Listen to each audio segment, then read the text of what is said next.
All right, everybody, welcome back in. I'll tell you what, there's this saying called live happens live. That's what you're going to get this evening, friends. It's only me. Going to be flying solo tonight. I didn't realize until just a few minutes ago the show's not going to be able to make it. So, unfortunately, it's not going to be quite the same back and forth that we usually do, but we shall soldier on nevertheless because we still got plenty of good things to talk about, including all of the championship games this week as we make our way across college football. And of course, the big Titanic matchup that's going to happen in Atlanta between Georgia and Alabama to settle the SEC championship for this season. I see we've already got some friends in here with us tonight. Jay's in here with us. Good to see you, buddy. As always, let's go ahead and get this stuff positioned where we want it. Good to see you in here, Jay. Supporter of the channel, always in here with us. And then we got Nature Boys in here. What's up? Saying hello. Brent is in here with us this evening early. Antoine's in here with us. 225 is in here with us. And I see you guys are already saying hello over there in the chat. And that's what we want to see. Tonight, I got to say, I really do hate it that Joe's not here. And he couldn't help it. It's just one of those things that came up late and, you know, we just have to make do with what we've got. But I really do hate that he's not here because tonight was supposed to be the night of the big reveal, right? The big, in our season-long pick'em, tonight was going to be the big reveal for what it is that we're playing for.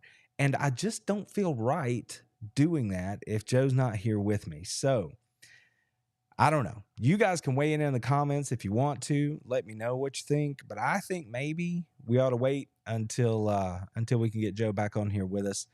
And seeing as how this is the big weekend, championship weekend, we may just decide to do a live show on Sunday evening maybe, to recap what we see going on the College Football Playoff Committee rankings, find out who's going to be where, who's going to play who, all of that sort of stuff. So if you will, go ahead and toss that in the comments too and let me know. Do you think we ought to do a live show on Sunday? Because I would have to pull that together with Joe. That's not something we've already planned. So if you guys would show up for it and join us and talk a little football, then maybe we can make it happen. But we will just have to play that one by ear as of now. But if you have an opinion, feel free to share in the chat there and let us all know. Jack is here, supporter of the channel. Welcome in, Jack. It's good to see you, friend. I hope you didn't miss all of my little diatribe there explaining why this looks a little bit different tonight than the Thursday night show usually looks.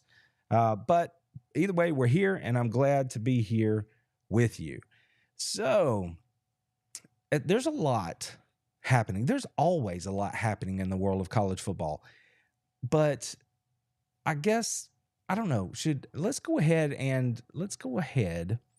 I'm going to have to kind of do this on the fly here because I had everything set up, for the two-man show. So y'all hang in here with me. Let me get this thing set up right, and we'll try to navigate our way through it as best we can here together. So here, let's just go ahead and jump in and take a look at these games. And that way, if we decide we want to spend a little time talking about them, we can, because that's why we're here, is to pick these games. And I'm going to share how I feel about these games and what I think is going to go on here. So, as I said, I didn't want to just do the SEC games. There's not that many games this weekend, so I figured we would just look at all of the games in totality. And we'll, of course, save Georgia and Alabama for last because, in my opinion, that's the one that everybody's going to be paying attention to across the country this weekend. So I don't think we're going to be really stepping on anybody's toes there if we put that one off for a little while. So let's look at New Mexico State and Liberty. That's Conference USA. And, of course, here in SEC country, we got familiar with New Mexico State in a hurry a couple of weeks ago when they rolled in here as 20-some-odd point underdogs and just put a whipping on Alabama. Or, I'm sorry, maybe I'm jumping ahead of myself. Auburn. Put a whipping on Auburn. Is that a Freudian slip? I'm not sure. Put a whipping on Auburn a couple of weeks ago. And everyone got to know a little bit more about New Mexico State. Now, I knew coming into that game, and we said here on this show, that they were a good team that had a good record. I just wasn't sure how that was going to stack up against SEC caliber talent. Come to find out, Auburn was completely disinterested and only focused on what was going to happen the next week. So they came in, handled their business, and are now sitting here as a 10-win team in Conference USA. Liberty is still undefeated in Conference USA. Perfect record, 12-0, 8-0. Now, of course, if you're just going to go by the records here, you'd have to say that Liberty's going to get this thing done. I think, and there's a little bit more to it. There's a little bit more to it than just the records here. I mean, I did watch New Mexico State play Auburn. But Liberty, they have things rolling. And when you have an offense working the way they do, assuming they're healthy, and as far as I know, they are, I think they are the better team here. I'm going to take Liberty in this one to remain undefeated and get the victory. But I will say that I wouldn't be shocked if New Mexico State won this game. I mean, I know they have 3 losses in the loss column there, but they're a physical football team. They can run it when they need to, and they might just rise up and get the win here. But since we're picking games, I'm going to go with Liberty to remain undefeated. So there you have it for Conference USA. Now, that game is going to be played tomorrow night, as is this one. And I don't know if it's a good thing or a bad thing that they choose to play this game on Friday night. I don't know what that says about their product or how good they feel about it if they had to put it up against the other marquee conferences. Regardless, they've got prime time essentially all to themselves. I know that Conference USA is going to kick off around the same time, but Conference USA is on CBS Sportsnet, which I always have to remind myself how to find, and Oregon and Washington are going to be on Big ABC. So clearly most of the eyeballs in the country are going to be on the Ducks and the Huskies. Now, this is a game that I watched the first game. It was back and forth, a couple of decisions here and there made all the difference in this game and how it played out. But am I the only one that felt like if they came back and rematched, Oregon was the better team and it just went that way because the Huskies were at home?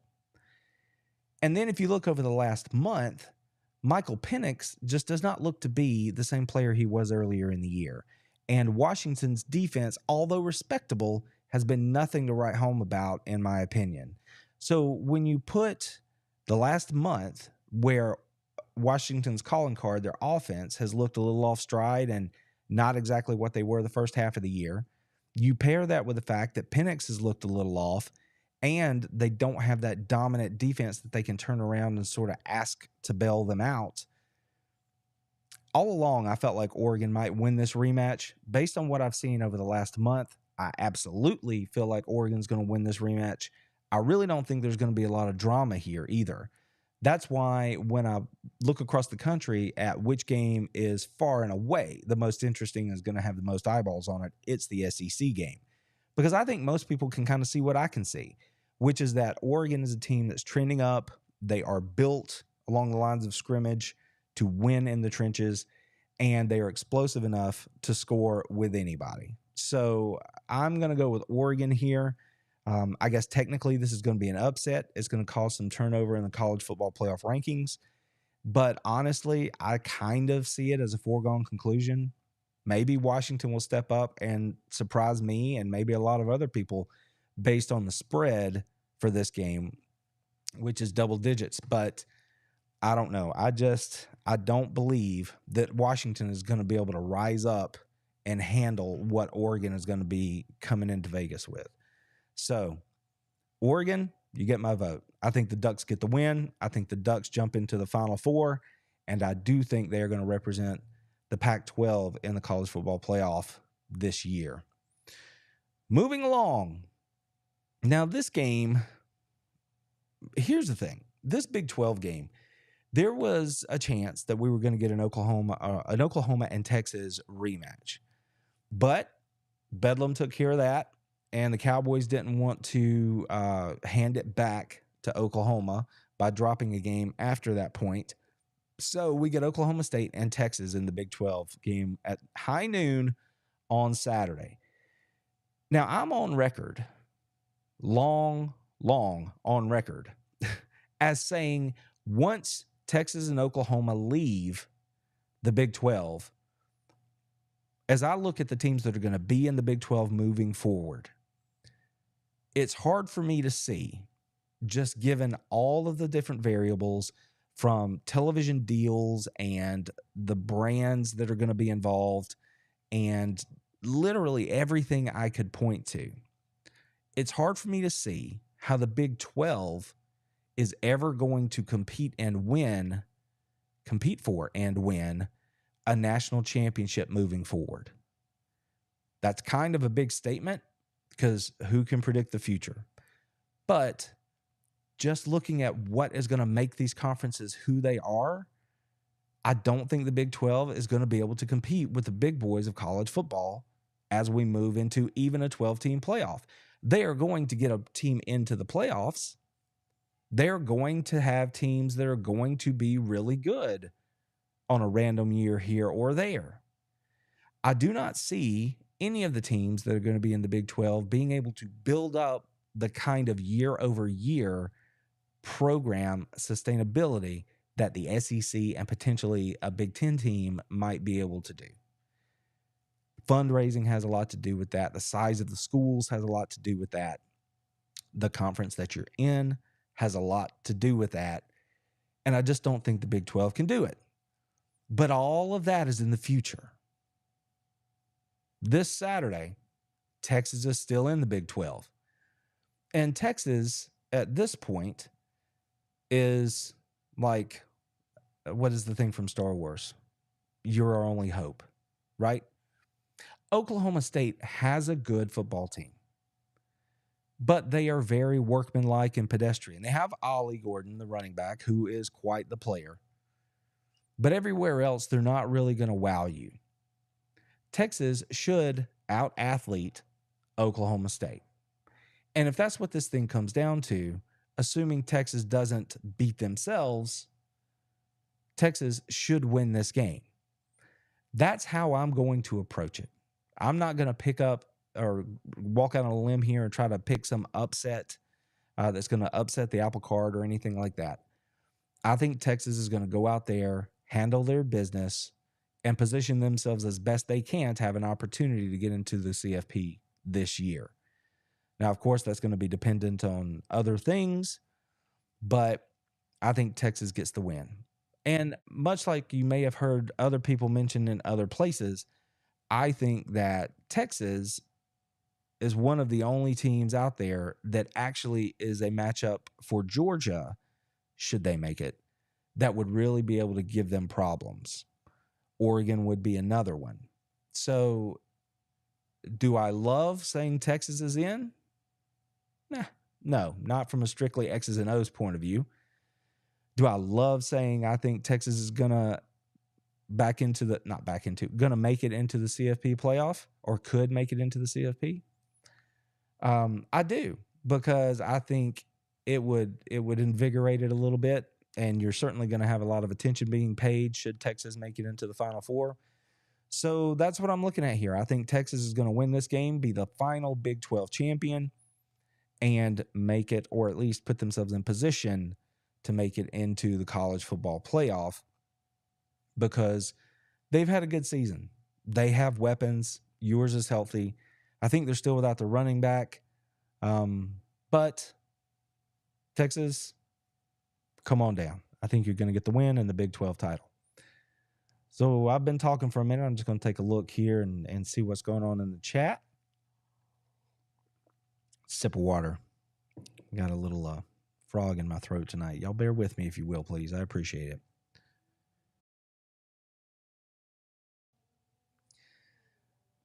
I hope you guys are having a good time. Again, my apologies that there's not two of us here. It's just me tonight. But it kind of happened in a way that there's nothing we could do about it. So we're just holding down the fort tonight. All right, moving along. Miami of Ohio and Toledo. Now, I don't know if any of you have had an opportunity to watch either of these teams play a whole lot this year, but I have. I've watched both of these teams play. And they both play pretty good football. This one, I think I'm going to go with Miami of Ohio over Toledo. Toledo is a little bit more than a touchdown favorite here. I can't really tell you why I favor Miami here. It's just strictly a feeling kind of thing. And the feeling could be completely wrong. Because, again, I haven't watched 12 Toledo games. I've watched, 2.5. But I have watched them play. And the same could be said for Miami. So for this one, I'm going to pick the Warhawks of Miami. But I know I might be taking this one on the chin here. I think this one could turn out to be Toledo. They can score the ball pretty good. But I'm going to go with Miami anyway, just, again, based off of a feeling here. I don't really have anything to sort of lean on and make my prediction here. So we're just going to go with Miami in the MAC. By the way, the MAC is just fun football. There's never a whole lot of difference between the top and the bottom of the conference. And if you just like college football, that is a fun place to spend a random Tuesday or Wednesday evening down in the fall if you want to see some good college football on a weeknight. So if you haven't checked it out, I encourage you to do so next season, seeing as how we are now making our way to the end here. Okay, Boise State and UNLV, way out there in the Mountain West. Years ago, right, 15 years ago, this was a no-brainer. We're going to pick Boise State. This year, UNLV is a tough football team under Barry Odom. I don't know how long Barry's going to be out there. That old saying about the coaching carousel starts to spin. You would be advised, especially at a place like UNLV, to strike while the iron is hot. So if somebody is out there offering Odom a job, I would encourage him to look twice at it and make sure that he's comfortable at UNLV. With that said, Boise State is always going to be a challenge, and right now Odom is not worried about leaving UNLV. He is worried about trying to win this championship for his team. This is a game where Boise State has not, on the whole, been the quality of team that we're used to seeing from Boise State. And that is enough for me to go with a hard-nosed UNLV team here, coached by Barry Odom. I think they're going to lean on Boise State a little bit. They're going to be the more physical team in this matchup, and I believe that UNLV will be your champions of the Mountain West Conference once all the dust settles around 7 p.m. on Saturday. So that's who I've got for the Mountain West. We're going to go with UNLV. We're going to bounce over the SEC here because, like I said, I want to go ahead and talk about these other games first because we'll probably end up lingering on the SEC just a little bit. Can't imagine why. SMU and Tulane. Now, these are two other teams that I've had an opportunity to watch this year. I've seen a little bit more of Tulane than I've seen of SMU, but I've seen enough to know that these are good football teams. Their records tell us as much, 10-2 and 11-1 respectively, both undefeated in the American Conference. But I do think there's some carryover here. I think that although SMU can be a dangerous team, I believe Tulane is going to be the team that's going to come out with the championship here. I think Tulane is going to win the American Athletic Championship. And I don't know. If I had to go with anything, I would probably point toward their quarterback and their running game being the difference in the game. But although SMU is going to come out there and give a good fight, I really do think Tulane's got this one in the bag. So I am riding the green wave in the American Conference this year in the championship game. Now this one just feels like a good old, like, comfortable hat, right? That really nice, very worn-in sweatshirt when the nights start to get chilly. That's how this game feels for me. Because when we're talking about Appalachian State and we're talking about Troy, we're talking about universities that I grew up appreciating because of where I grew up. The football team that I was on, we sent a lot of players to play at these schools, Troy and Appalachian State, and other schools that these teams compete against. That was the level of athlete predominantly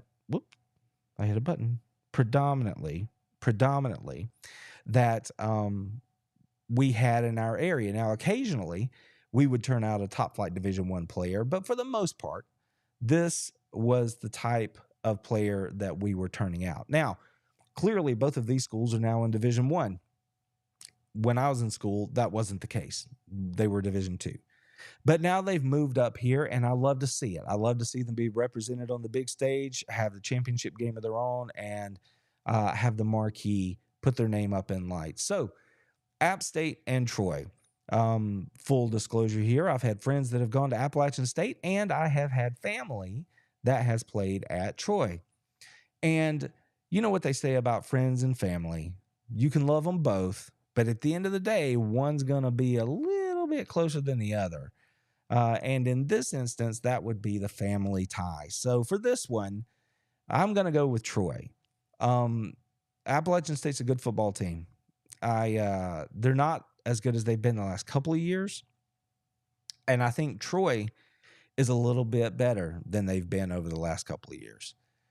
So I think that's going to be the difference. It's not a huge difference here, in my opinion, but I do think Troy is going to get the win. And I think they're going to be the champions of the Sun Belt this season. So there is that one.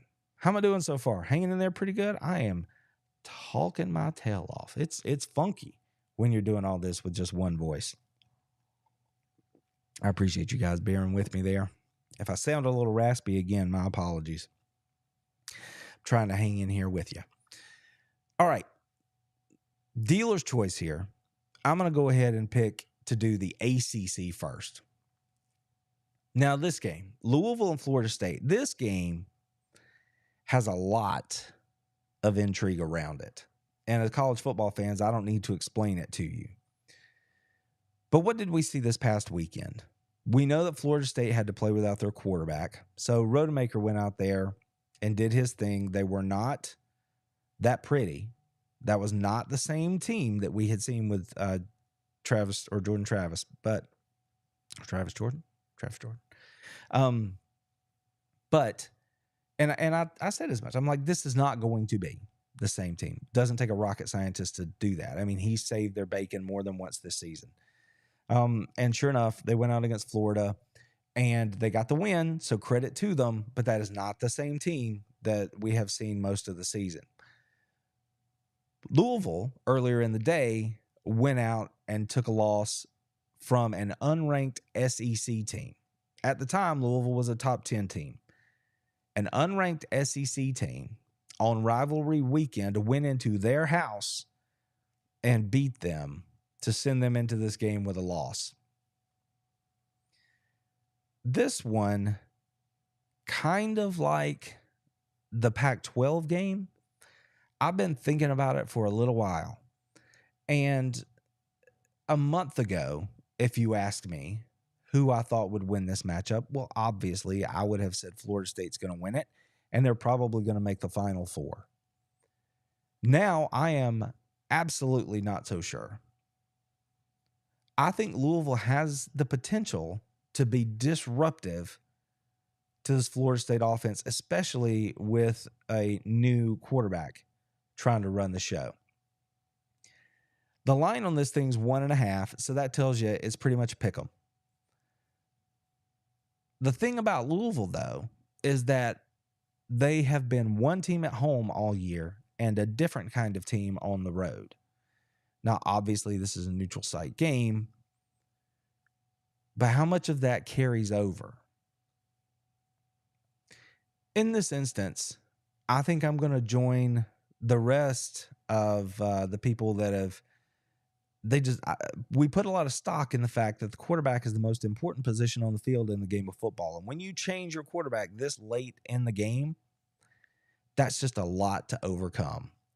And I don't know that this Florida State team that we saw barely escape Boston College with a win, that we saw had to survive against what at the time was a very poor Clemson team in overtime. They weren't blowing the doors off of people anyway. You take away their best player, I think that's going to be a little bit too much for them to overcome.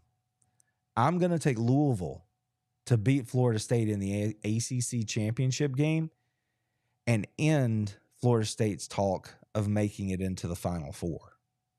That will save the committee a little bit of work. Because as we know, if Florida State were to sit there undefeated and then some other stuff happen, there would be some decisions that would have to be made. I don't think it's going to get that far. I think Louisville gets the job done. Louisville will be your ACC champion this year, and Florida State will not make the college football playoff in 2023. Maybe Rodemaker can prove me wrong, but that's what he's going to have to do, is show me. So I'm on Louisville. The Cardinal, even coming off of that loss to an unranked SEC team.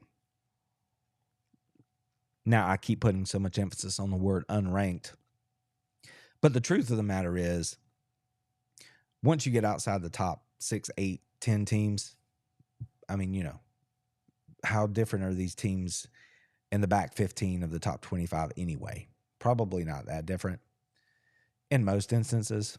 So I don't think the ranking had anything to do with it, really. I just love to point that out, seeing as how, you know, the SEC's kind of been beat up on this year. Yet they go on the road and beat a top 10 ACC team. So for whatever's that worth, or whatever that is worth, is what I'm trying to say. Okay. And Jay's letting us know Kentucky better than the ACC. Correct. Okay. Let's look at the Big Ten. The Big Ten. Here's the thing.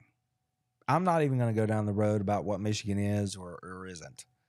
I'm just going to lean on the fact that prior to the season, I predicted Michigan to win the Big Ten. I predicted them to beat Ohio State to make it back to the championship game. And given the history of the Big Ten West, I predicted that they would win the championship in the championship game and then make their way into the college football playoff. As it sits right now, I see no reason to change my opinion on any of those things. Iowa, as we've talked about on this stream before, I think they take it as a challenge. When the over-under is set at some stupid low number, 25, 30. I mean, what is it here? Over-under is 35.5. I think Iowa takes that as a challenge in some instances, and they're like, oh, the over-under is 18? Well, we are going to let you have, 7 points, and then we're going to somehow find our way to 11, and the over-under is 18.5, and we're still going to go under, right? I mean, in other words, they just want to see how few points they can score and still manage to get the win. I swear, I think that's what I was playing for. But with that said, I have some Iowa friends. I don't have anything against the Iowa program. But come on now. We all know Michigan's a good team. We all know Michigan or Iowa can't score. Michigan's going to win this football game. That's not the reason I'm droning on about it.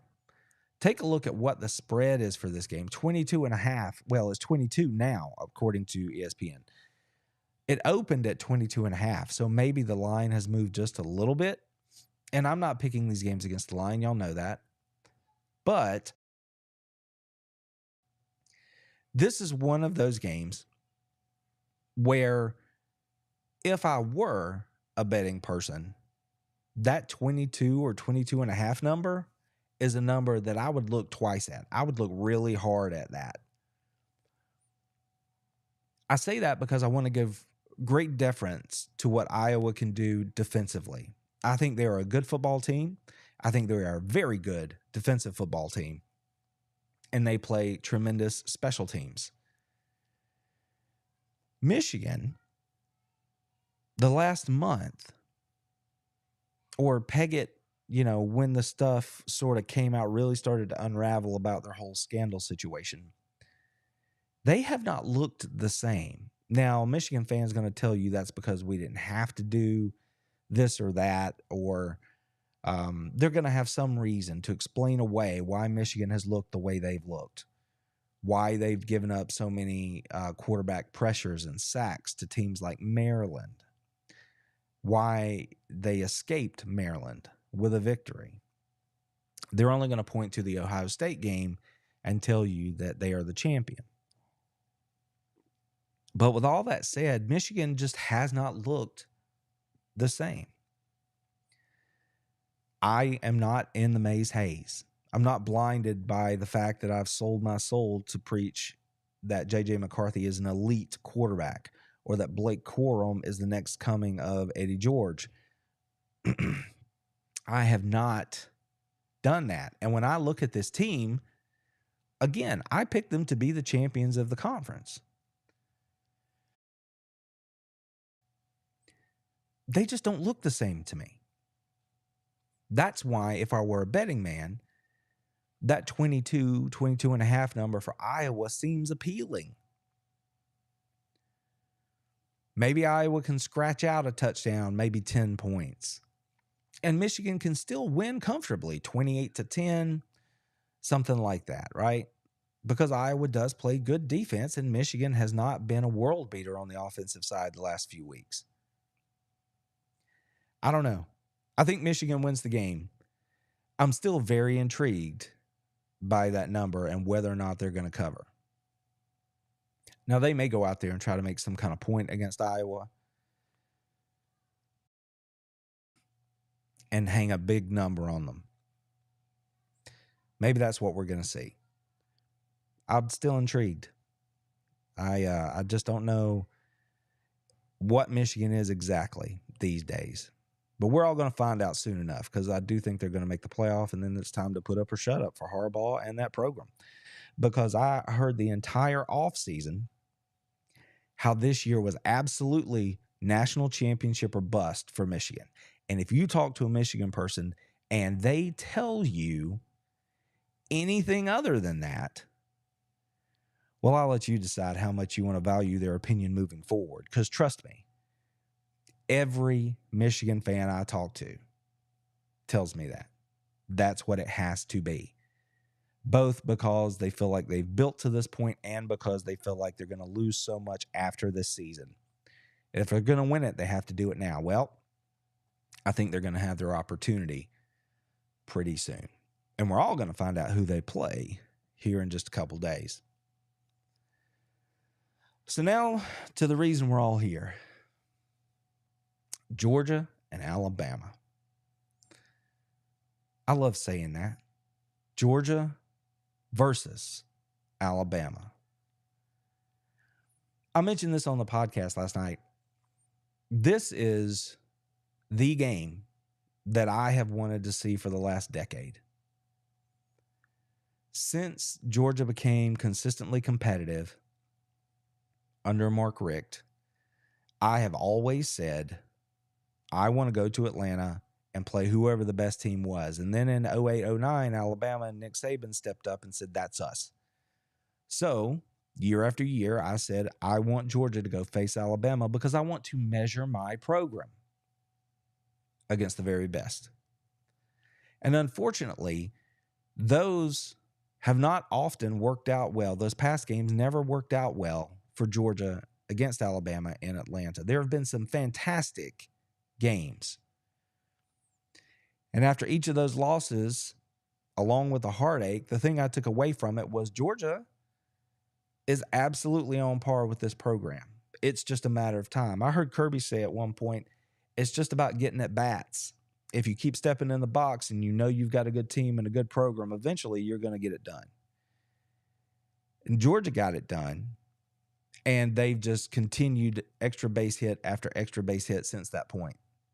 We all know the numbers. 45 out of the last 46, 29 consecutive by an average of 40-15 in the score box. 15 straight road games, 24 straight weeks atop the AP poll. 8-0 in 3 consecutive SEC regular seasons. 11-0 in their last 11 games against ranked opponents.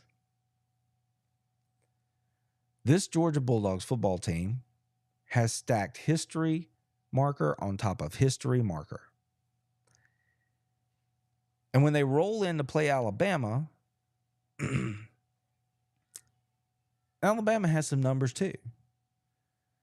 I think Nick Saban is 10-1 in SEC championship games played in Atlanta. Alabama has won 16 consecutive games in Atlanta. And Nick is 7-0 inside this stadium. But the cold hard fact is, just like Georgia's numbers, Alabama's numbers mean exactly nothing as we head into this game on Saturday. We all know what it's going to be. Bare knuckle brawl is what it's going to be. The vibe coming out of these two programs is for both teams is positive. They think they're in a position to get this thing done. Again, I went through this much more in detail last night on the podcast.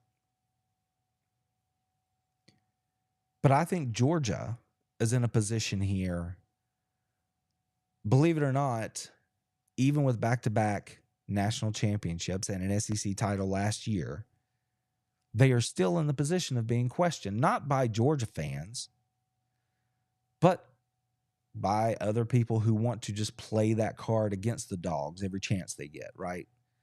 In the past, this is what has happened. Great. Good for them. That has nothing to do with what's about to happen on Saturday. I want to break a little news here, give you guys a big teaser. You may have seen it if you follow me on TikTok. I posted a couple of short things today from an interview that I conducted this afternoon with Chris Milton, Kendall's dad. And I'm going to post that full interview tomorrow here on YouTube. It was about 30 minutes, I think. 30-minute conversation. Chris is a great dude. That was a wonderful conversation. I encourage you to find that video and check it out. And if you're on TikTok, go to my page, @ADamnBeast. You'll see the snippets that I've already put up from that talk. But we cover a lot of things. But I'll tell you that Chris said today, the one word that he used to describe what he thinks we're going to see on Saturday was special. Paraphrasing, he said, I think we're going to see something special on Saturday. And it's going to be a bit of a statement. Now, listen, most of us don't have children playing for the football team. So in that regard, he has a little bit more of a plugged-in feel to what's happening than you or I do. But Chris is still a fan. So take that for what you will, right? I mean, a proud father, a fan of the Bulldogs, ready for a big game. But he also said he's nervous as hell. I think we all are. And it has nothing to do with the fact that there's some sort of history that's standing in the way or making the Dogs hesitant about what they can do. That has nothing to do with it. It's simply out of respect from where I'm sitting for the program that Alabama is, the head coach that Nick Saban is, and just having seen this dance a few times, we know what this event is on this stage, how these teams come up and play this game. So a little bit of nerves here as a fan should be completely expected. It's like I told Chris today, we're just going to have to sit back and watch, and I know I'm going to enjoy it. Georgia and Alabama. In the podcast, I went through and listed out what I thought you should watch for in the game that will give you a little bit of an indication about how it's probably going to play out. There's no guarantee, of course, but if these things happen, if you see these trends developing in the game, then you're going to have a pretty good feel, probably, for how it's going to shake out.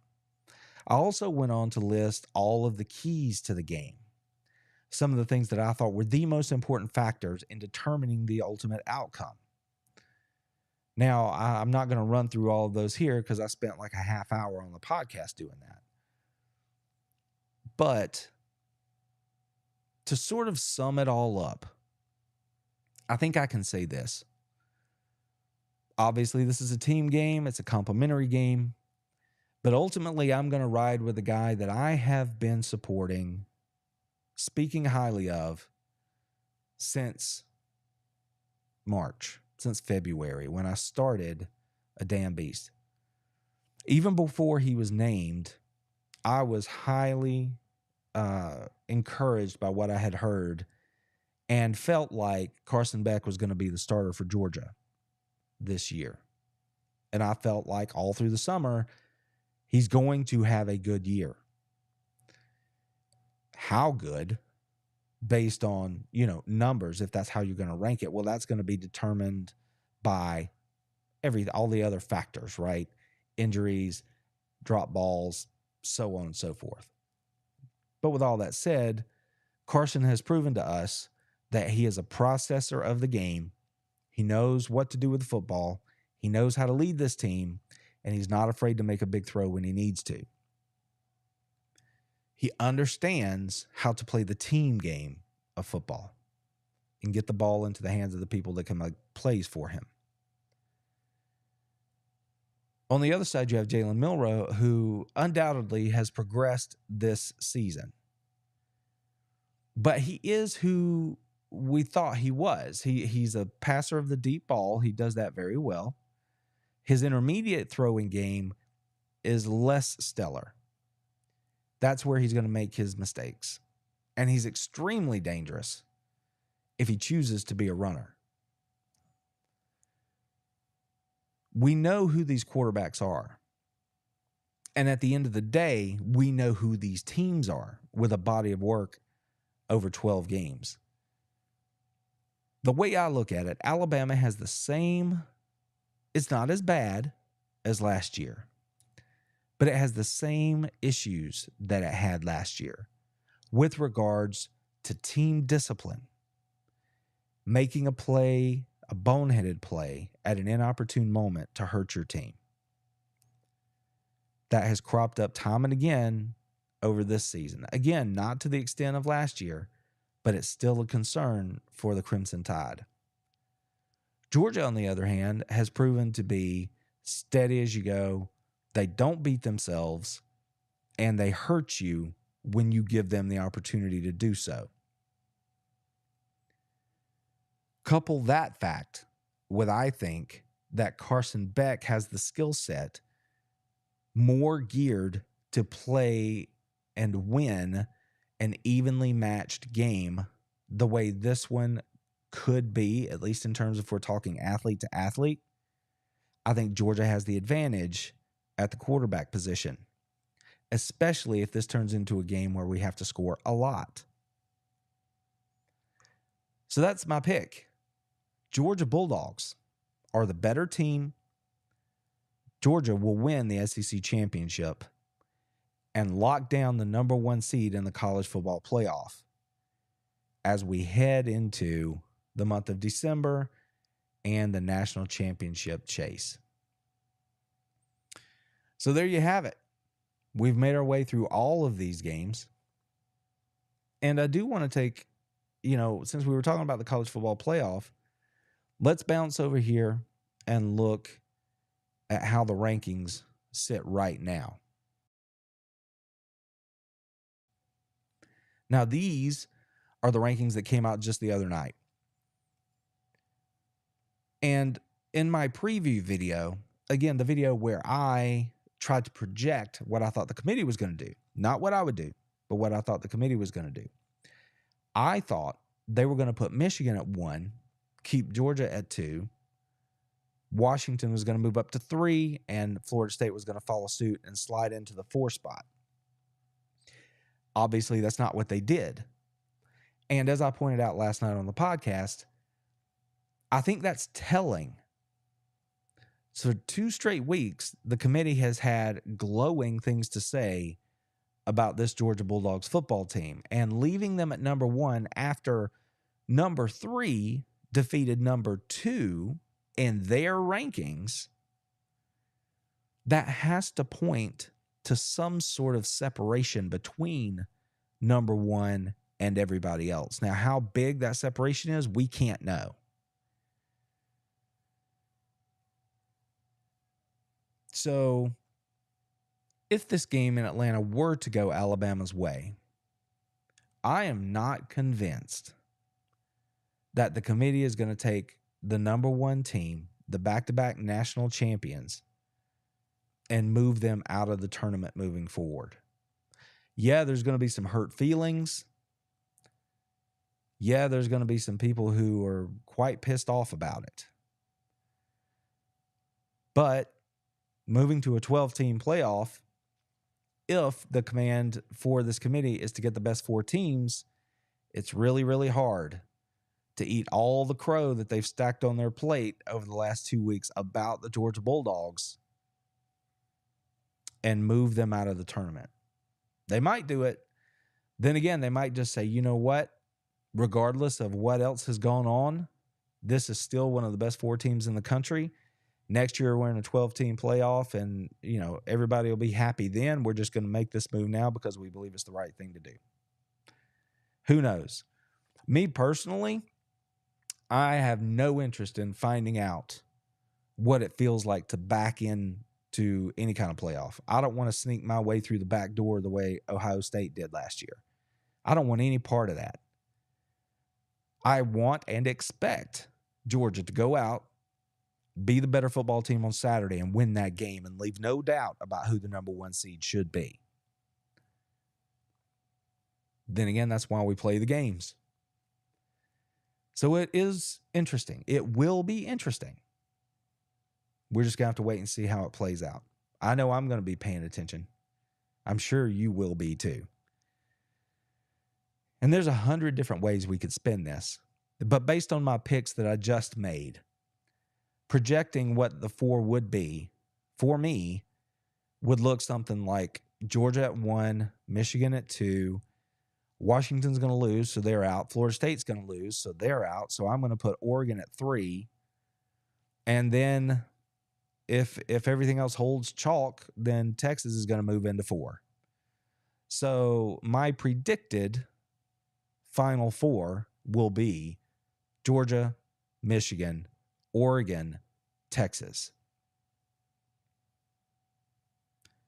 That would be a pretty good Final 4, if you ask me. And 2 of those teams, I personally would gauge as being a pretty good threat to Georgia in a matchup. I still think Georgia is the better team than any of those 4, or any of those other 3 that I have in my projected Final 4. But Oregon, because of the way they play, and Texas, because of the weapons they have, could pose a problem to Georgia should they match up. It would be a good game. But again, I think Georgia's the best team.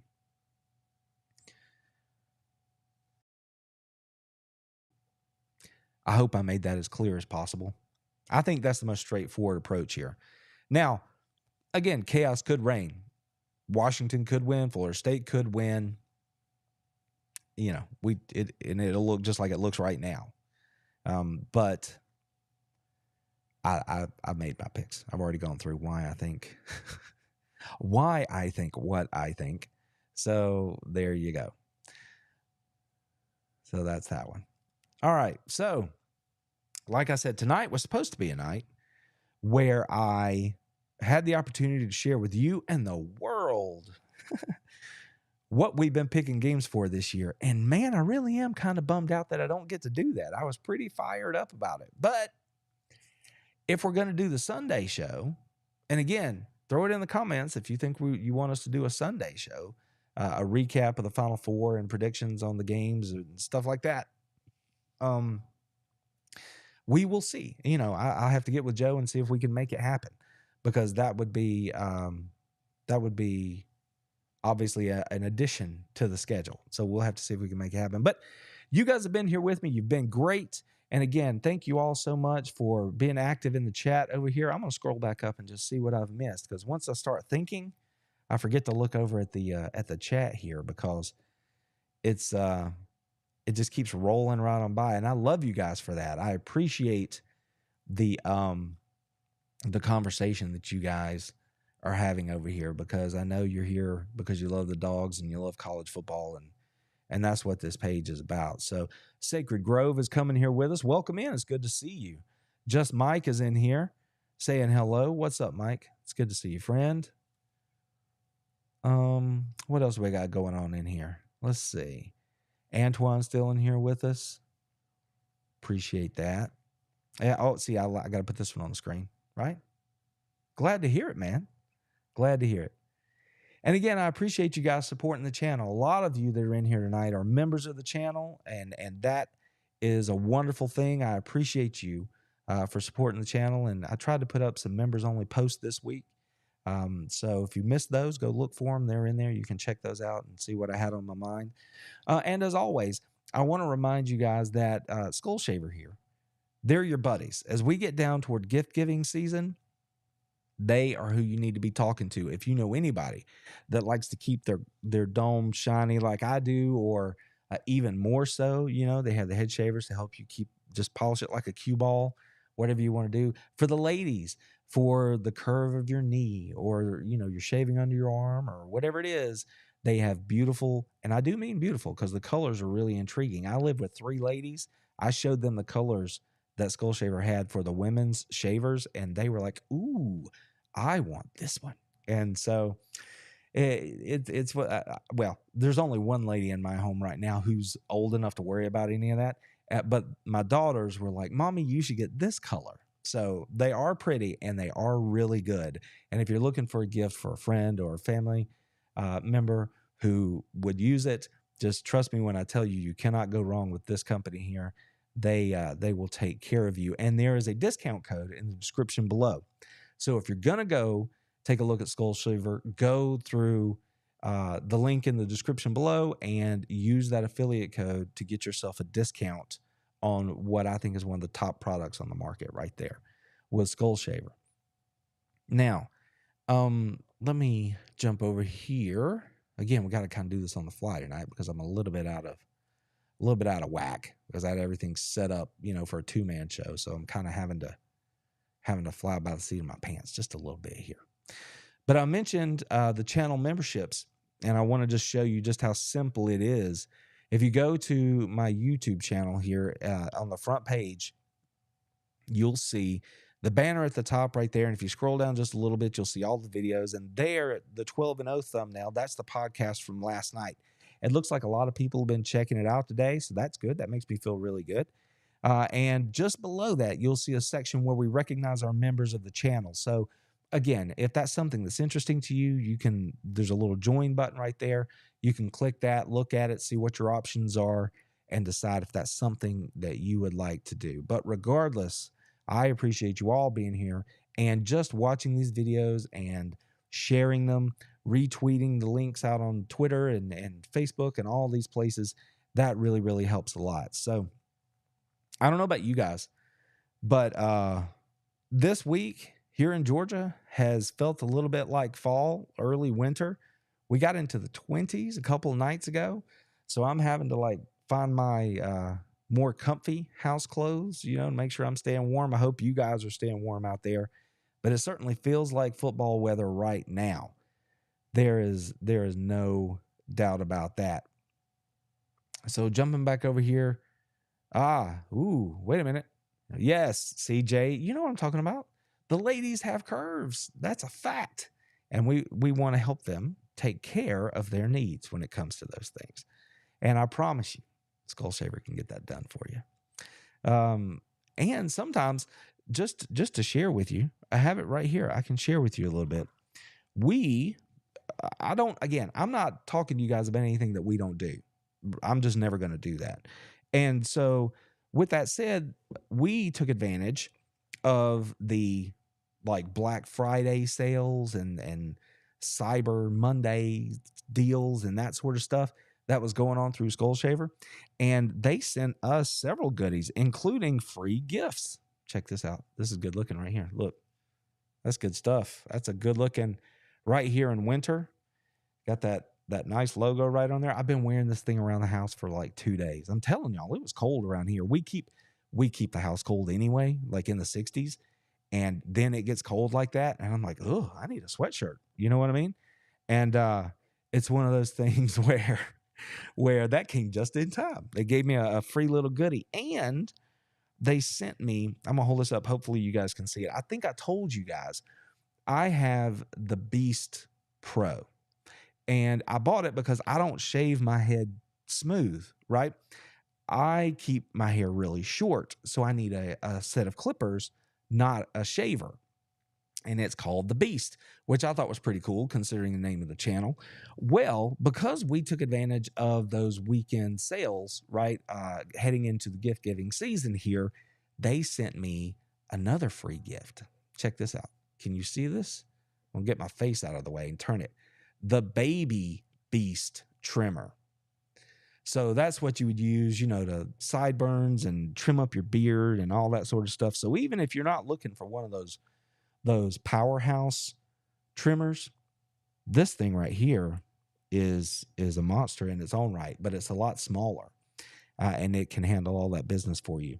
So again, they take care of you, and they have a wonderful product. So check them out if you will. And I bet you Joe's going to be interested in doing a Sunday show, or maybe we would have to do it on a Monday, but it would be following the reveal is whenever we could get him on. And of course I would, you know, post the links to all that stuff and have it so you guys can find it without a problem. But whenever we get back together, that's when we will reveal what we're playing for. I'm going to hold off on the trophy announcement because we do have it, but I am going to hold off on that. I think, we're going to wait until Joe's back in the chair with us so we can have a little back and forth about that one. And see, I'm looking at it. It's sitting right here. It's a beaut. I think you guys are going to get a kick out of it when you see it. I hope so. I hope so, because we have certainly had a good time trying to figure out what we were going to do. And we finally settled on something. So there you go. All right, what's going on in the chat here? Let's see. We don't have A.D. Mitchell, which was Bama's kryptonite. Dylan Bell. Can we take just a second and appreciate Dylan Bell? Dylan Bell, I loved him last season, even though he wasn't getting many reps. You know, he'd come in at the end of the game and get a few catches or whatever. But you know how when you go into NFL draft season, the big argument always comes down to, are you a measurables person or are you an intangibles person? If you are looking for, especially at quarterback, but any position, that's what it comes down to, right? Do you like the measurables, the way they test out and grade out, or do you like the ball player, the gamer, right? If you're going to flip a coin, which way are you going to go? Dylan Bell, to me, not only has all of those measurables, he always felt like a gamer. He came out of high school rated as just a 3-star player. Now, keep in mind that a 3-star player deserves zero disrespect, okay? So when somebody talks to you about, oh, he's just a 3-star, remember that person who said he's just a whatever is probably never snapped a competitive down of football in his life that actually, you know, was in a pressure situation. So let's just be real clear about that. That means that they just don't understand what 3 stars actually mean. And what it actually means is that you are going to be a Division I football player that is a contributing player for 4 years, right? A team building player. That's what a 3-star player is. And they can always level up their game, work to improve, get better, and raise their ultimate draft stock position, if that's the thing that concerns you the most. If you're a 4-star player, well, then that's a level up. Not only are you going to be a contributor to the team, but you're also expected to be a starter at the collegiate level, Division I, high level of football. And if you're a 5-star, well, and by the way, even a 3-star should get drafted. That's what that means. You should be an NFL draft pick or make an NFL camp. Okay? 3 stars. That's what it means. 4 stars means you're going to be like a 2nd-round pick or a 3rd-round pick or something. And then if you're a 5-star, you are projected to be a 1st-round draft pick. That's what these ratings mean. Now, each of these ratings companies are a little bit different, you know, in how they classify what these ratings mean.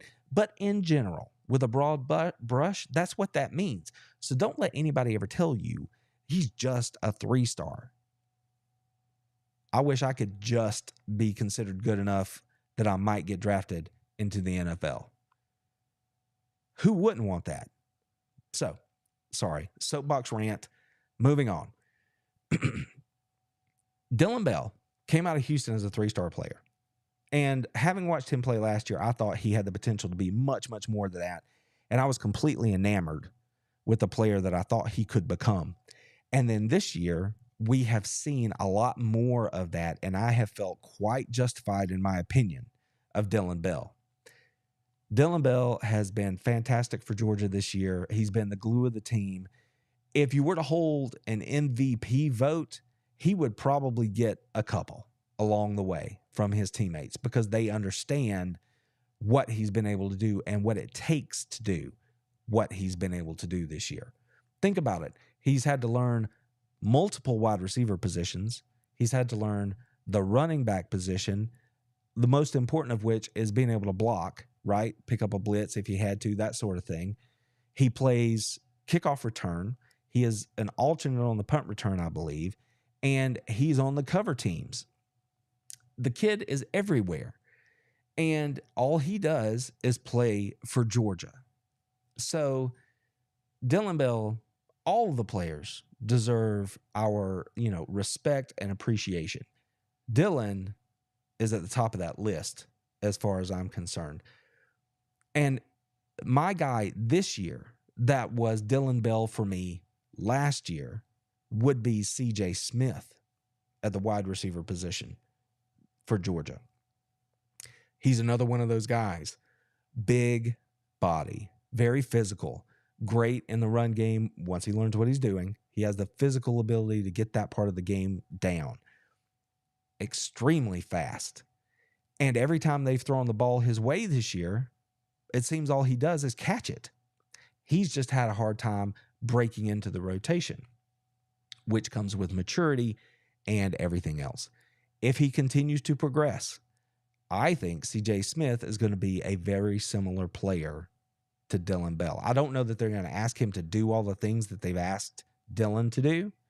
I think CJ's just a wide receiver. They're not going to put him at running back. But I think that CJ Smith is another playmaker that is going to get into the rotation as we head into next year. Now, this is crazy season. Transfer portal, signing days right around the corner, championship weekend, and then you get right into the playoffs. Coaches earn their money this month in college football.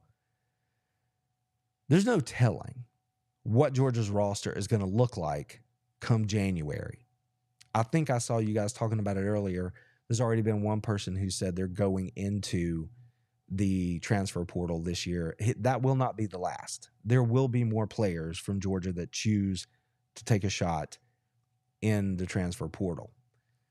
It might be some of those wide receivers that Georgia signed last year, or maybe not. We'll just have to wait and see.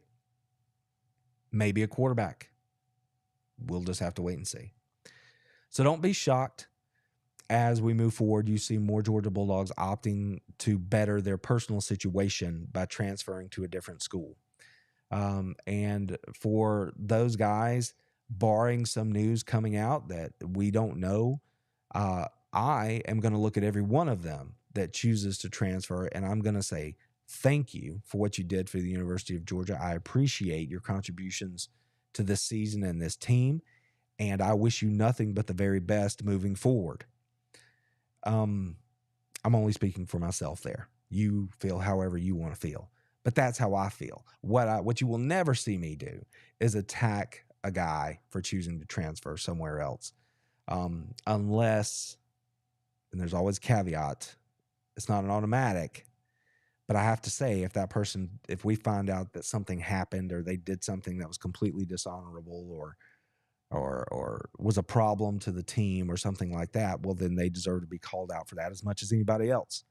But barring we learn anything like that, I wish all of these young men who are making decisions for themselves and their family, I wish them all the best. So don't let that get you too down if that's what we end up seeing over the next little bit here, because, like I said, signing day is right around the corner. And even though recruiting has essentially been over for 3 or 4 months for the top programs like the University of Georgia, it's still an exciting day because these players, especially if Georgia makes it into the college football playoff, the ones who choose to enroll early can get in here, get acclimated to what it means to be at the University of Georgia and be a part of this program, much like Raylan Wilson, CJ Allen, and those dudes did last year. That time is invaluable for getting ready for next season.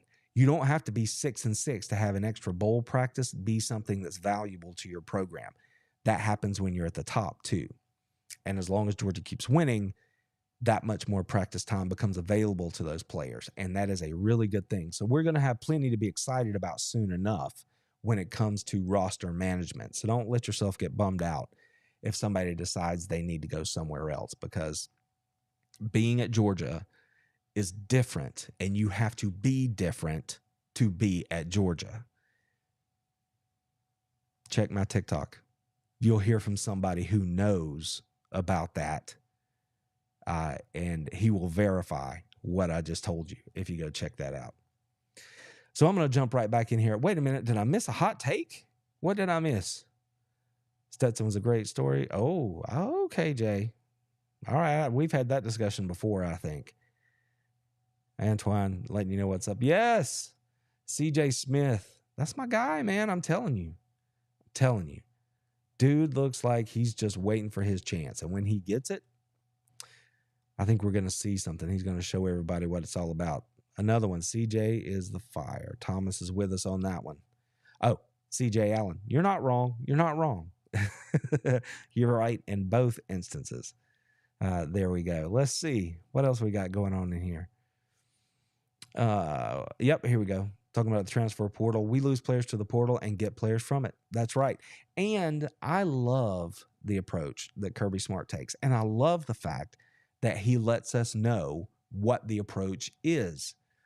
He's not chasing rankings or players or wait, what's the shiny new toy in the bin, right? He's not doing that. He has told us on several occasions the criteria for what it takes to be even considered as a transfer player into the University of Georgia. Previous relationship with the player.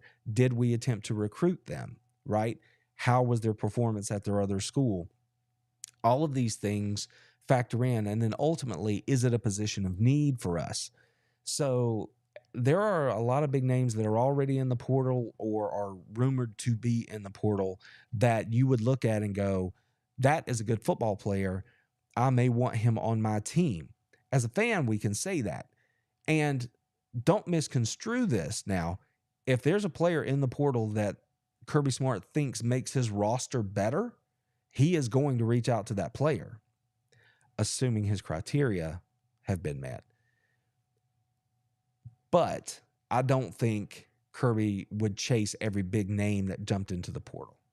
Just what, based on what he said and what we've seen and how they approach it. So transfer portal season will be interesting, but I'm just going to say it again. Don't let it make you too anxious, because just like Sacred said right here, the portal giveth and the portal taketh away. So we have to trust the people that are making those decisions, who are heading our program. And I, for one, can absolutely say without hesitation, in Kirby, I trust. So as we head into, oh, wait a minute. See, I was wondering if anybody was going to bring this up. Evan Stewart can go play anywhere he wants to. My question is, if he got into the portal and he's paying attention to what college football is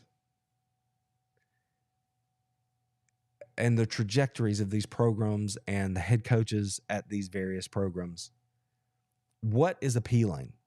Is it a numbers thing for him? What kind of competitor is he? Does he want to win?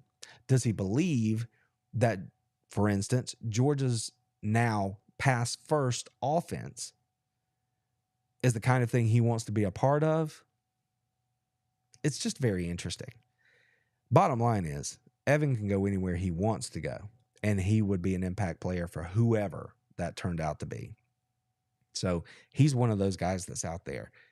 And there was some talk of the Etienne kid from Florida, the running back. Where might he want to go? So that's a position, obviously, this year we saw is a position of need in the SEC. But we also know what Georgia's bringing in the signing class, right? And what they're bringing back that's already on campus. So, it's going to be interesting to see exactly who Georgia kicks the tires on and who shows a mutual interest. And again, we'll get some more information about who's choosing to leave and go pro and so on and so forth. Because take somebody like Ladd McConkey, right? He doesn't have to go this year. He could come back. I think he wanted to go after this year, but his season has been one where he wasn't on the field as much as we all hoped he would have been. Now he can still get healthy, have a nice championship game here, a nice playoff, and he still might decide to go. And he might decide, you know what, I was hurt this year, no guarantee I won't be hurt next year, and he might decide to go. But that's one more name that could choose to come back. We just don't know, so there's going to be a lot to watch, a lot of moving parts there. But like I said, in Kirby, I trust. I think we'll be safe as long as we do that.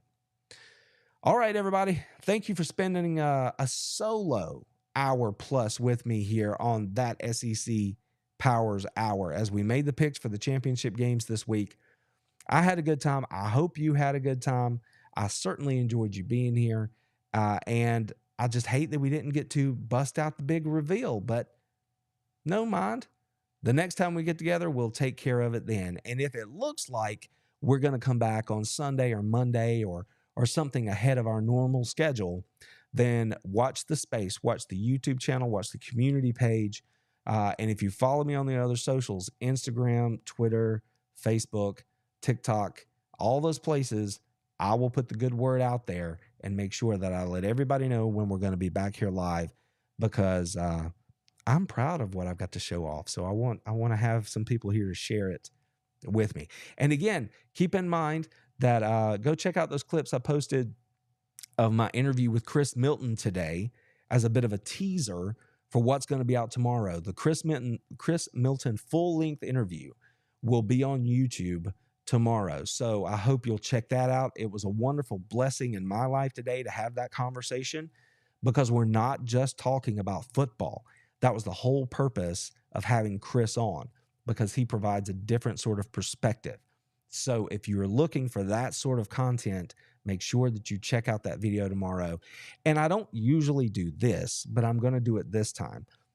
If you check that video out and you like our conversation, I would encourage you to share it with your friends. Post it on your Facebook page and all that kind of stuff. Because again, this is a conversation not just about Georgia Bulldogs football. We spoke less about X's and O's and actual football than we did other topics in this conversation. There's football woven all through it, but the hardcore football questions were not the dominant topic in this conversation. So this is a conversation, again, I felt blessed to have it today, and I hope that if you listen to it, you will feel the same. And it's one that I think most everyone can appreciate. So keep an eye out for that. If you're interested, like I said, it'll be up on YouTube tomorrow, and watch the socials for the short teaser clips up until that time. So until next week, guys, y'all take care of yourselves, take care of your family and friends, love one another, take care of one another, enjoy the games this weekend. And as always, go Dogs!